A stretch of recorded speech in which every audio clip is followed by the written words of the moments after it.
8 mistakes that caused the sinking of the Titanic. Lack of binoculars. Despite having binoculars on board, the officer in charge of them was replaced shortly before the trip and forgot to hand over the key to the closet where they were stored, preventing their access during the voyage. Watertight compartment design. Although the Titanic's watertight compartments were supposed to be floodproof, the design allowed water to spill from one compartment to another after the iceberg hit, leading to the ship's eventual sinking. Inappropriate speed. It is known that the Titanic was traveling at high speed despite warnings about icebergs in the area. This speed increased the chances of hitting an iceberg and reduced the reaction time to maneuver to avoid a collision. Lack of night visibility. On the night of the sinking, there was no moon and visibility conditions were poor.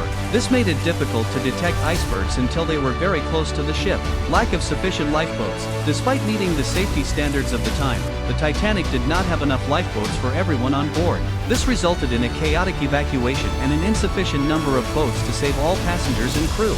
Lack of effective communication. Warning signals about icebergs from other ships in the area were not taken seriously or were not conveyed effectively to officers on the Titanic's bridge. Lack of evacuation training. Despite conducting emergency drills, adequate training had not been provided to the crew and passengers on how to efficiently evacuate the ship in the event of an emergency. This lack of preparation contributed to the chaos during the evacuation.